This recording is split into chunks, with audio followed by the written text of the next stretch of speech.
Hello and welcome to the Sense Making in a Changing World podcast. I'm Morag. Join me each week in conversation with leading ecological thinkers, activists, authors, designers and practitioners to explore what now? What is the kind of thinking we need to navigate a positive and regenerative way forward? To myceliate possibilities to explore what a thriving one planet way of life could look like. My guests offer voices of clarity and common sense. The Sense Making in a Changing World podcast is a project of the Permaculture Education Institute. We teach permaculture design, teaching and livelihood skills online to people on 6 continents, who in turn localise and enrich it and find appropriate ways to apply the planet care ethics of earth care, people care and fair share wherever they are. This episode is part of a special 5-part Urban Agriculture Month series, and I'm speaking with Linda Appel Lipsius, Executive Director of Denver Urban Gardens, a grassroots movement started in the late 1970s when a neighbourhood came together to create a space for local Hmong women to grow their own food. Now, Denver Urban Gardens oversees over 200 community garden spaces, over 34 acres in Denver, including 60 school-based community gardens and 19 community food forests, impacting tens of thousands of local Denverites. Linda is working to amplify the robust role that community gardens and food forests can play as critical infrastructure for thriving cities. In this special Urban Agriculture Month chat, we hear all about this amazing community garden program. I'm recording this episode from my hand-built solar-powered studio here on beautiful Gubbi Gubbi country, surrounded by my permaculture design gardens in a permaculture village. Before we jump in, I'd love to invite you to subscribe to the Sense Making in a Changing World podcast on your favourite podcast app. And please do leave us a 5-star review and a lovely comment. It does indeed help the bots to find our show.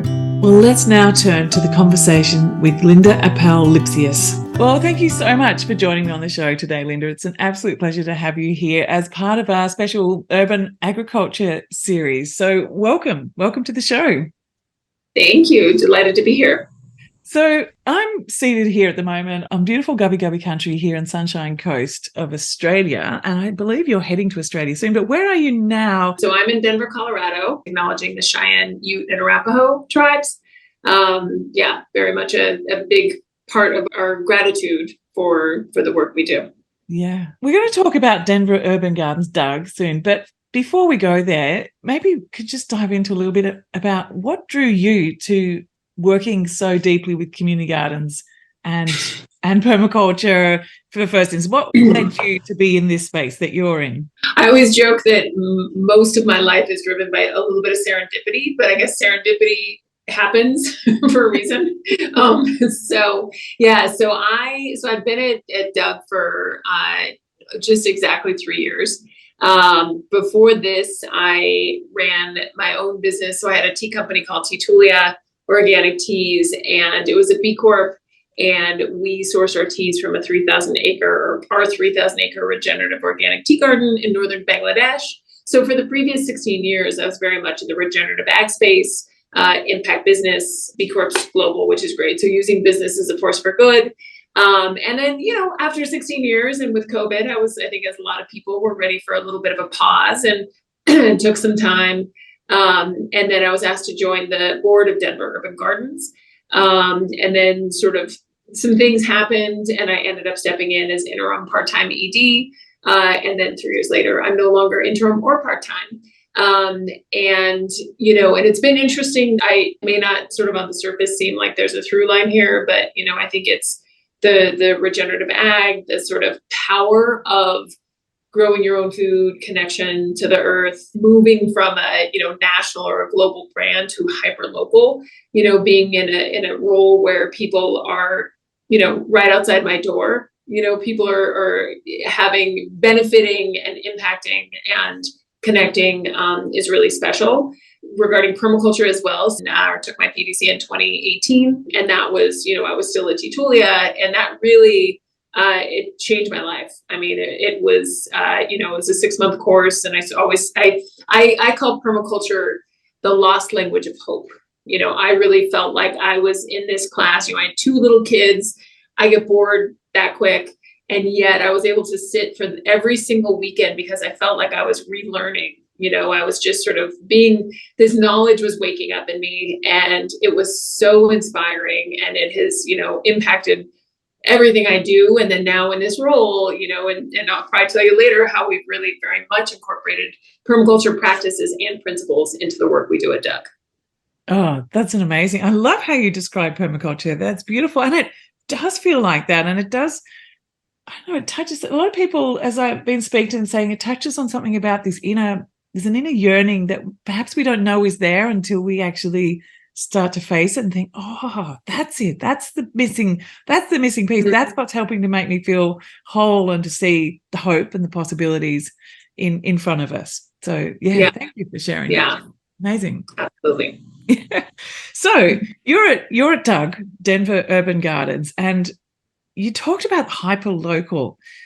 This is a hyperlocal project, isn't it? You're right there, just in focusing on one city as your core, and within that, a whole lot of series of different, very hyperlocal projects. Maybe could you just describe a little bit more what you mean by hyperlocal, and then talk a bit about how Doug is facilitating that? Yeah, I mean, as in the conference we'll be focusing on around community gardens and urban ag. My predecessor, talked about land for the landless. It's a way for city dwellers, apartment dwellers who can't, access land to grow food. I think from a sort of benefit perspective, and I can go into sort of all of our, we look at these as a way to cultivate food community and climate resilience.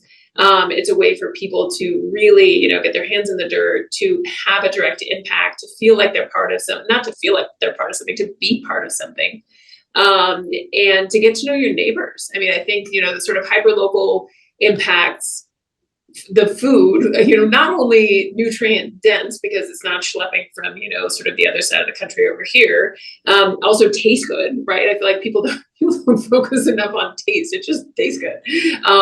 So, the hyperlocal in that sense, I think the hyperlocal in terms of, we don't know our neighbors anymore. And we're starting to speak about community gardens as a third place. So different, your office or your workplace, your home, our community institutions are disappearing, right? Communities of faith are disappearing, community organizations are disappearing. And these community gardens are a way for you to get to know your neighbor who you just wouldn't anymore, right? People don't hang out on the street. So somebody who has a completely different socioeconomic background, from a different place, maybe, a totally much older or much younger. And it's a way for people to come together with their neighbors in common cause, for totally apolitical, work. I was just speaking to my board member a little bit ago and talking about, one of the great things at Doug is we're one of these nonprofits that we are nothing but good news. Like, it's just good news. And it's, and it's climate action, but it's climate action in your neighborhood. It's climate action on your block. And at the end of the day, we can get all caught up in social media and what's happening on the other side of the world. But the only thing we actually really influence is our neighborhood and our community. So, so it's important. I think it's healing. I think it's, just really beautiful work.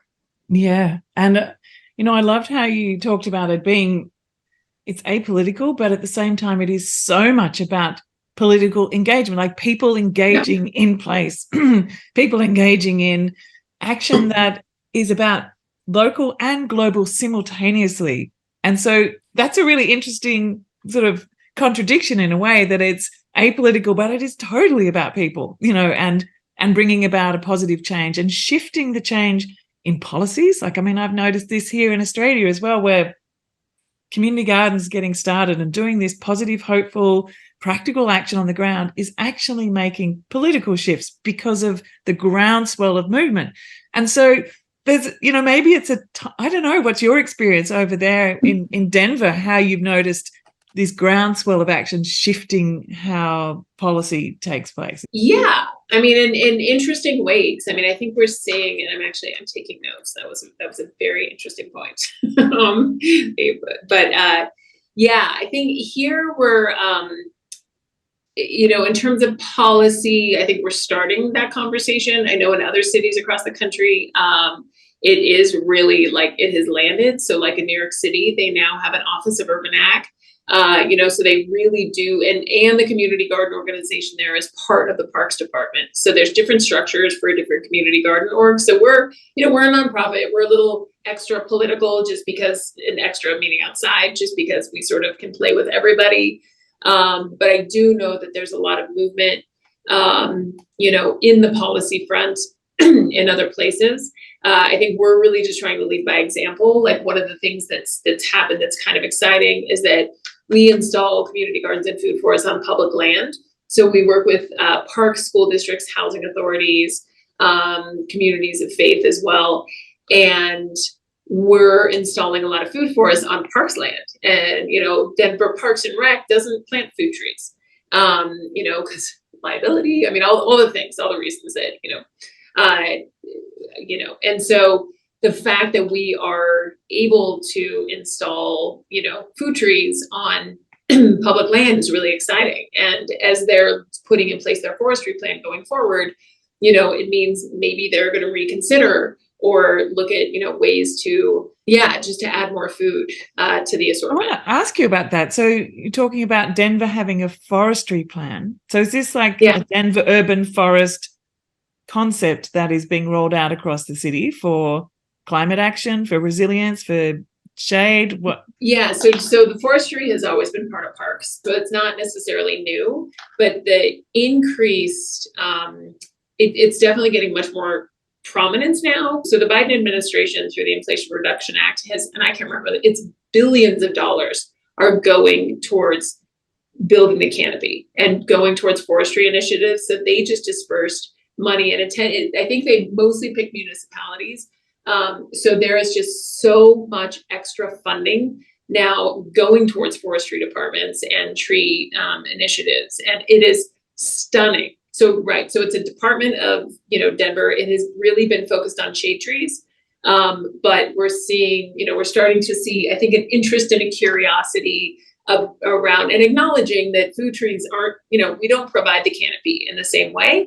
But there's other benefits, obviously, that come with it. So, I think it's really interesting to notice where those movements are in policy shifts, or where there is pockets of funding to be able to tie in the work that happens in community gardens, because often it flies under the radar so much. And, running by the, the smell of an oily rag, just trying to make stuff happen. And when you can align with major programs and just have a slight tweak, like doors open, and you just recently received a grant, haven't you, for some work that you're doing? And this is only about a week old, so I'm still processing it. So Doug went after an EPA grant, so the Environmental Protection Agency. So it's a $500,000 grant over 3 years. This is the first time Doug has received EPA funding. Congratulations! That's amazing. Oh, I'm thrilled. I'm beyond thrilled. Like this is one of the most exciting things, I think. Well, certainly that's happened to me since we've been here, or since I've been here. And this is, it's exciting because Doug has really been thought of as food, which it is, and that's great. But we've really been evolving our positioning to cultivating food, community, and climate resilience. And I don't know if you find this too. People are like, community gardens aren't climate.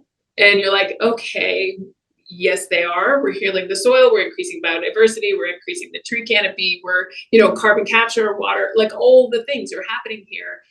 Again, hyper local, even though it's on a small scale, it matters for that community, right? The temperature is still lower, the biodiversity, the oxygen content is still higher, in these spaces. And so, so the EPA gave us this grant focusing on the west area in Denver, which is a historically redlined, no grocery stores, the green space is like appallingly low. And the other piece of it that's really exciting is that the plan that this west area put in place, very community driven. And when they put it in place, they flipped it on its head. So most of these area plans are development driven. They said, nope, well-being measures go up to the top guys. And so these well-being measures align with the work we do. So we're just really excited to sort of focus in on that area. where the community has already raised this to really work in partnership with the community and other organizations, because we can't, we alone can barely, we know we can't move the needle, but work with forestry, work with the other urban ag orgs to really make a difference. Yeah, that's amazing. And so tell me how Doug actually works. Like, how does it fit? Because you've talked about lots of different projects that are going on and lots of different aspects of it. How does the organization itself function and help to facilitate the kind of action that you're seeing going on in urban agriculture in Denver? Yeah, so Doug has been around about 45 years. At this point, we are one of the largest independent community garden organizations in the country. So we operate 200 community gardens and 20 food forests across 7 counties. And the way that it works in our program areas, we have gardens and food forests, what we call food access, which is we distribute pay what you can seeds and seedlings. And then there's our education piece. On the garden and food forest, which is obviously the biggest part of what we do, the community comes to us, and the demand far exceeds what we're able to build. Comes to us, they've identified a space. There's a critical mass of people who are interested. And then we work together, usually over 1 to 3 years, to identify the space, to design the garden, to co-create that with the community. Always have to come up with money to do it. And then we build it, and we build it doing through volunteer work days. So it's a really beautiful way to engage the community in the work. And when we engage, the actual folks who are going to be doing the garden, they have a real sense of ownership, in the space.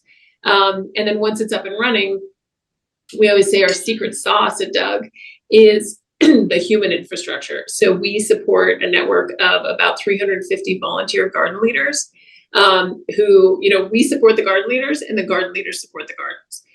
It's really a nice distributed model that lets us scale, but also, ensures that we have our local representation and support. How do you support the garden leaders? What's that look like?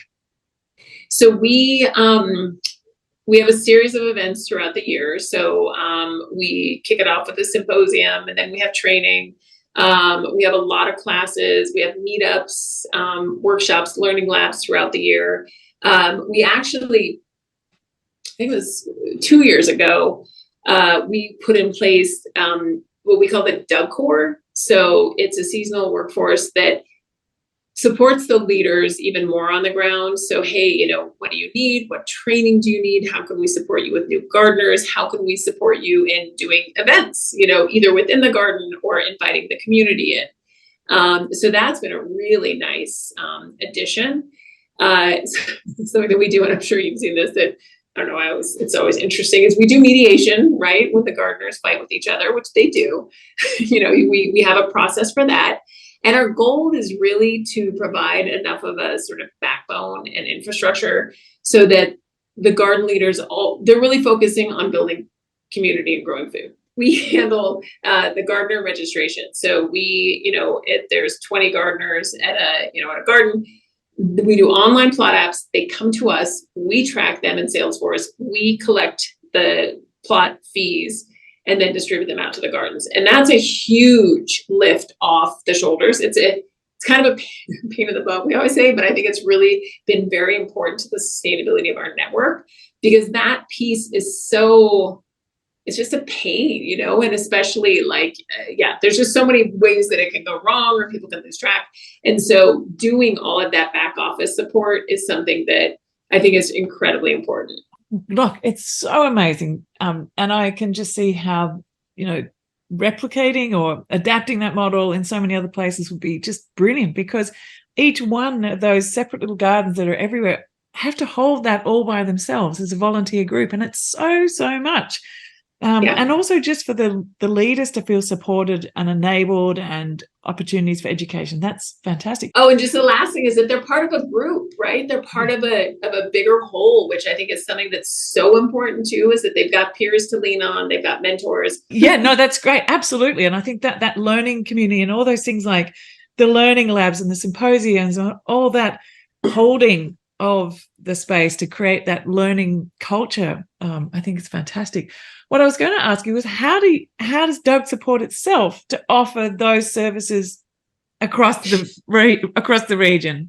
What's the nuts and bolts, these kind of stuff behind the scenes? So we have a team of, I think at this point we're about 22 staff. The staff is, distributed across those programs, but also operational staff and, fundraising, marketing, grants management. I've really been focusing on sort of diversifying our funding. There's private foundations. You do get a lot of government grants. So we talked about the EPA grant, but one of our sort of other large funders, the city of Denver. It's called Healthy Food for Denver's Kids. Our largest funders, we're also actually the Scientific and Cultural Council in Denver gives us funding too. So there's a lot of municipal funding sources, but a really nice opportunity that's emerged in the last couple of years is corporate support. So we get corporate grants, but we also started a garden adoption program. So we work with mostly Main Street, mostly local businesses who adopt gardens. They have a 3-year contract, $2,500 a year.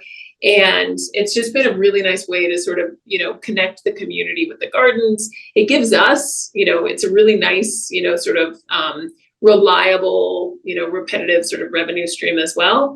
Yeah. I mean, that's amazing. And I think that diversified stream of possibilities brings in the stability in the structure. And is it run as a social enterprise? Is it run as what's the actual legal kind of structure that you have set up to facilitate? Yep. So we're a 501c3 nonprofit. And so we're not a lobbying organization. It just gives us all that nonprofit status. And just FYI, my background, I have a business background. So I think you do that. But yeah, so up until this point, and it's been really interesting because people are sort of like, hey, how's it to run a nonprofit? I'm like, it's a business, just like any other business. It's just a different tax status. You still have to balance the books. You still have to, there's still sales, marketing, all the things that happen, in any other entity. So it's just been great. And I think, just different dynamics, different rhythms, but, that's the same in any industry or sector. Yeah. So before we switched on the mics, you were telling me about how you did your PDC, and you mentioned that earlier, but you mentioned too about how it has changed how the Doug Gardens operate. How have you seen that influence myceliate across the projects? Yeah, I mean, we have a lot of permies. I think, at this point, it's almost maybe over half the team has actually taken the PDC. Which is really great. And so, I mean, a couple of things. The most just obvious is that 2 years ago, we launched the Food Forest Initiative. And so we are now, up until this point, Doug was only doing in-ground annual vegetable beds. And then we started doing, essentially community orchards, but very much the food forest methodology. So that's been amazing. And that has it benefits the organization because it just adds dimensionality to our work. It also attracts a lot of interest, especially like I was saying about the canopy. And then the principles. I mean, we live in a desert, Denver's the high desert, Colorado. And, the survival rate of trees on a good day is not amazing here, just because it's such a harsh environment. So planting in guilds and companion planting, we're really, really hopeful that sort of extra level of resiliency and redundancy is really going to help, make these food forests a success. So that's one. Another area that's been really delightful is, at the end of the season. So our growing season is March to October. Up until a couple of years ago, at the end of the season, you put the garden to bed and you clear it. And we are shifting away from that, right? You don't do that. You take away diseased material, that's fine, but you leave it in ground. You keep, and then really acknowledging that so much work is happening during the winter and healing the soil. We started promoting cover crops. We started promoting season extension, all of these things that, we got from permaculture. And then even just the garden practices, it was always organic, practices anyway, but very much bringing in, much more, mulch and sort of many more permaculture and regenerative principles. Yeah. And how is that translated across all the different projects? Because some of them, as you're saying, well, most of them before were the in-ground annual beds. Are you noticing that they're starting to take on more of these practices as well? Like, how's that transition going on? Oh, yeah. Yeah, for sure. I mean, I think much more, around cover crops and mulching. And I think more and more people are interspersing pollinators in their, in their vegetable beds. And there's many more pollinator gardens coming in. Composting is a big piece of what we do. We actually run the Master Composter program for the city of Denver. And really bringing, the gardens have had sort of a, hit or miss a little bit with composting in the gardens, but much heavier emphasis on that and much heavier support really from, along this environmental justice thread, like, just healing the soil and creating sort of a, full circle. So it's definitely been weaving its way into everything we do. It's run through here too. So yeah, I was just going to ask you about the education piece. So from a permaculture education perspective, because that's kind of what we focus on here, is just wondering how deeply it runs. So there's a PDC, but does it get woven into the learning labs or other programs as well, in terms of just different types of education programs that are permaculture related? Yeah, so the PDC starting last year, their culminating project was a Doug garden. So the students were actually able to put the principles in practice, have hands-on work days. So not just, sort of conceptual, but they were actually able to bring the project to life. In terms of sort of deeper permaculture and, teacher training, we haven't done that yet. But, really hoping to do that, also hoping to add more sort of social permaculture and, even what I get really excited about doing is little mini PDC courses, just introducing the concepts and the principles to a much broader audience. I also love the idea of introducing permaculture principles into business. Yeah. So I keep getting after Creighton and the folks who run the PDC here. I'm like, guys, let's go to the business community and introduce this, just systems way of thinking. So yeah, I think there's so much opportunity. Yeah, that sounds fantastic. Like a little mini PDC for the local architects, a mini PDC for local government offices. Like, you could take it to every field, to the health professionals. I think that's kind of what, really needs to happen in so many ways, because it's a lens, isn't it? Really, like, you can apply that lens, that permaculture lens, to whatever it is that you're doing. Yeah. Yeah. And I also have to put out there, I do have a garden. I'm not the most skilled gardener. So I'm very much applying this in systems ways, and I think it's just important for people to know, like, there's so many ways you can apply this. It doesn't necessarily have to be like growing the best veggies, which I'm not. Exactly. Yeah. It's looking at how all of us can contribute with all the skills and knowledge and experience we bring to be imagining what it is that we can be working forwards to and actually putting it into practice. So yeah, it takes all those skills. I wanted to ask to the school gardens, because I know there's probably a lot of people who are listening to this who are also really interested in how that works. We've got a bit of a school garden movement here in Australia, and it has its ups and downs and roundabouts. I wonder what's your experience with the school gardens that are involved in your in the Doug programs? Yeah, so it's about 75 of our gardens are school-based community gardens. And that's a really important difference. We run our school gardens as community gardens on school property. The school gets a third to a quarter of the plots if they want it for programming. Anybody who gardens in a school-based community gardens has to have a background check. That's the model.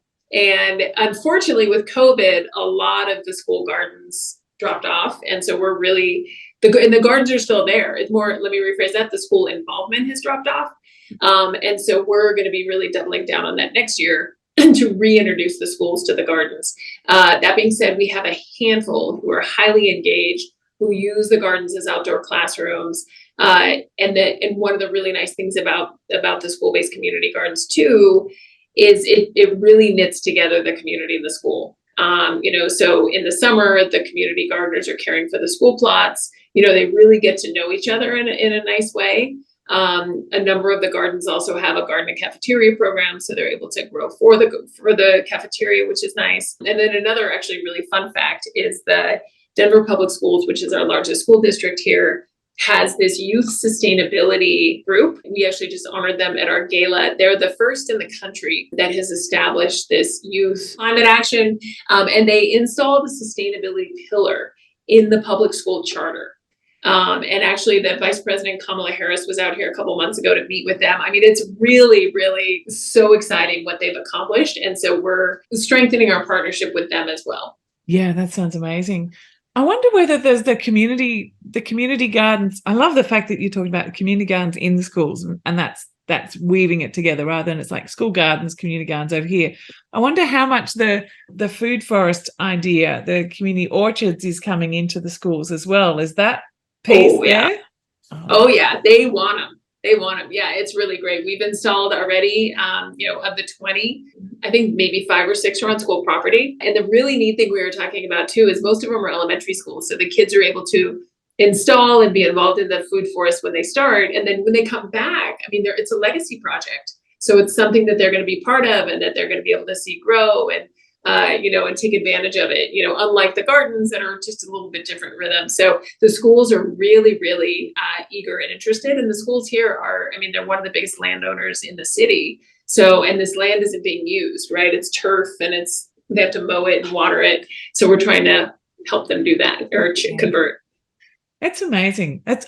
Sounds phenomenal what you're doing. And I'm really curious to hear, just like how big is Denver overall, and like how much does this sense of urban agriculture feel part of the culture of the place? Oh gosh, in terms of specifics, I cannot get that to you at the end of the day. No, that's all right. Sorry, we're sort of a medium-sized city. Okay, that's good enough. Yeah.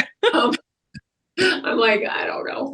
And urban ag here is, it's growing, and it's interesting to see, also the interplay with the hydroponic and all the indoor ag that's happening, which totally has its place. And I think it's really exciting to see so much of this come up. It's definitely growing. And I think the awareness of it, is it necessarily single-handedly going to transform the food system? Unfortunately, probably not.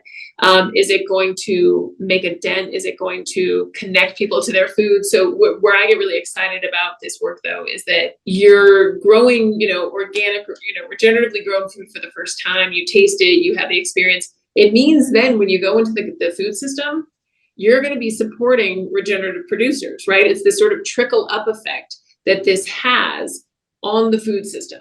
So if it makes us all sort of more aware, sort of more activist consumers, that's great, right? So if we're able to influence the larger scale producers. So it exists. There's a number of farms and operations, around town. It's growing, the interest is growing, the awareness is growing for sure. The trickle up, I think that's so powerful, isn't it? Yeah. Oh yeah. I'll ask you whether you, since you've been working with Doug, is there something that's been this just really blown your mind, or has been so inspiring, like a particular moment or a particular project that just stands out for you as being, oh my gosh, that is just phenomenal? I think just the stories that you hear about how people's community gardening experiences really change their lives. We've got, and I can send you the link to this video. It was produced soon after I got here, but, interviewing, a guy in a garden up the street here, is a veteran, PTSD, and, and this garden, this connection, this purpose, this, really transformed his life. And I think in this video, there's there's just sort of all of these case studies of people. And like everybody, it's just you find this sense of connection. My personal story is actually kind of fun. So I live downtown in downtown Denver, and I have a rooftop garden. But we built a new garden right downtown by my house, and so I joined it. I'm like, hey, I should experience this. I've lived downtown for almost 17 years, and it's like a brownstone. So I actually don't really have neighbors or people I see in the elevator so much, but I met more people in my 6 months at this community garden than I had in this. I know I might be antisocial, but the fact, it was so incredible that this just broke down the barriers. It gave everybody a reason to talk to each other. I felt so much more part of my community than I had in the previous 16 years. So that just showed me kind of firsthand how impactful this is. the pride of place, the curiosity of the neighbors coming by. It really felt like it was bringing people together in a way that just the rolling green grass was not doing, so that had been there before. Yeah, that's hugely powerful, isn't it? And I've had similar experiences to that too, and similar stories in all the projects that, here in Australia. It's phenomenal. And, something that Sustain Australia has done a lot of research about is about that, the mental health positive benefit of community gardens, because, like you were saying before, community gardens are often seen as the food bit, but there's all these other pieces, like you were saying, the climate piece and the mental health piece. And so we're seeing a lot of funding coming through in Australia through the health departments to support. I wonder whether that's also something that you're noticing in Denver, that the health support for community gardens. Oh, big time. Yeah. And I think on a national scale, I don't know if it's gotten out there, but the Surgeon General in the United States declared an epidemic of loneliness. And it is, if you look it up, it's actually fascinating, because he's saying that loneliness and isolation increases rates of heart disease, stroke, all of these like actual sort of mortality, morbidity, factors massively, like 60-70%, like more than a chain smoker. It is so detrimental to your health.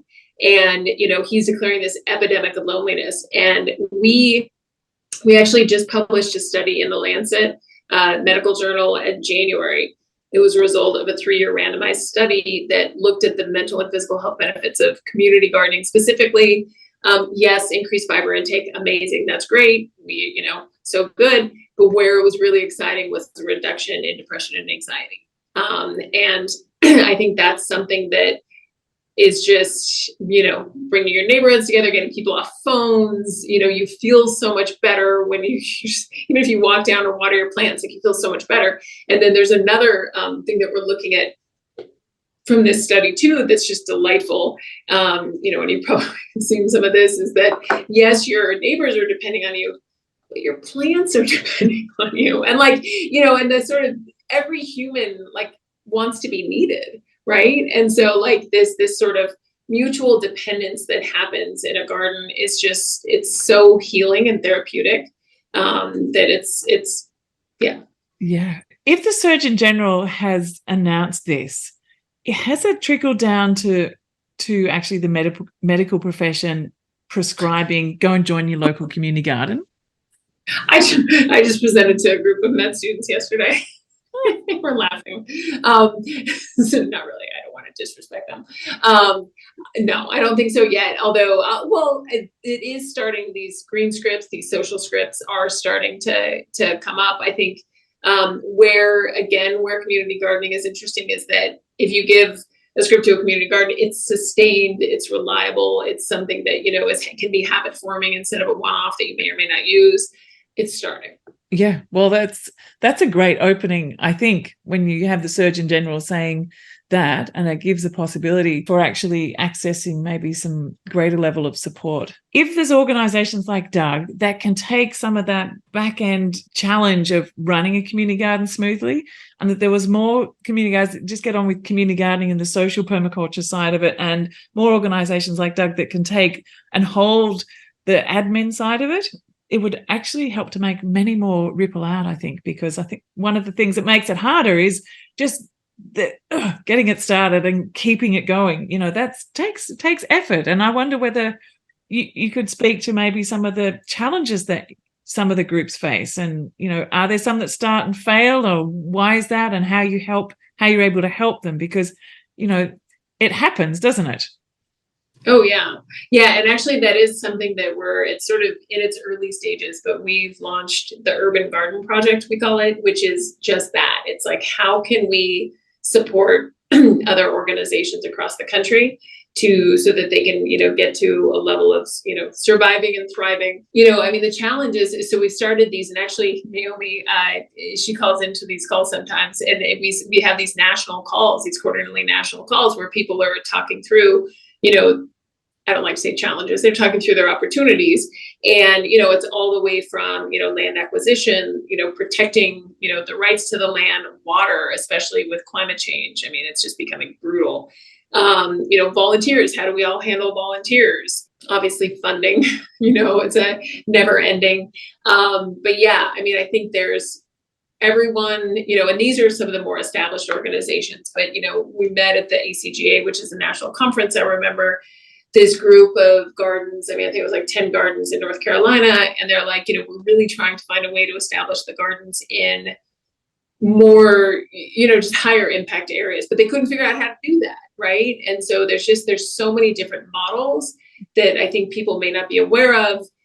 There's so many, we have land use agreements, we have insurance, sort of like templates that people can use that and then we have this back office with sales, with this whole Salesforce tool that the goal is ultimately that we offer this and then we're sort of able to license this to other organizations to do just that so that they can just focus on that. There's a big around succession planning. We can support with succession planning, which I think is probably one of the biggest challenges for gardens is you're really excited and then you get bored. And how do we keep it going? Yeah. Yeah. And I guess that, what you just responded there is really about being in conversation at a bigger scale than just your one garden. So you're part of a network and your networks are part of networks, and the conversation of sharing and collaborating and that's where the answer is, isn't it? It's being in conversation.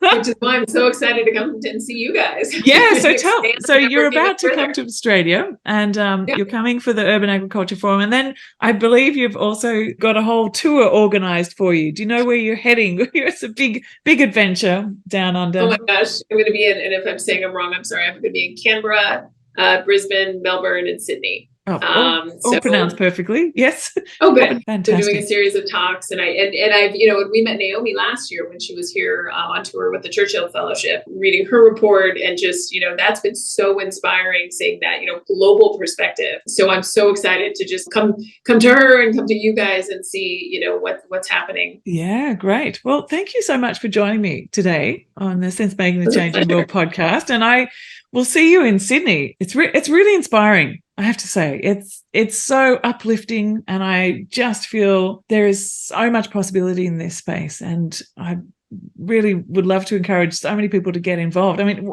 as a final thing, how do you encourage people to get involved in community garden project? What's the way that you invite people to come and play? I love that, to come and play. I mean, we probably through volunteer work days, our gardens usually have wait lists. So we want people to join a garden, but if not, come to work days or come to the lesson, the classes, and just work yourself into the community. Yeah. Oh, I like that. You don't have to start with a garden. You just work your way into it. Yeah. Just find your way to connect. Yeah. Exactly. Thank you for your time today. I know it's the end of your day here, and it's been a big time with all the things that are going on, and obviously too getting ready for being away from the place for some time. So I really appreciate that. Thank you. Well, thank you for your interest. This was a pleasure and an honor. Thank you for tuning in to this episode of Sense Making in a Changing World. Check out the show notes below to find the link to Denver Urban Gardens and all the resources they have available there. Also, too, this is where you'll find details of all of our permaculture courses, our permaculture YouTube, blog, and free masterclasses and permaculture film clubs. Make sure you signed up too to hear all of the news and updates.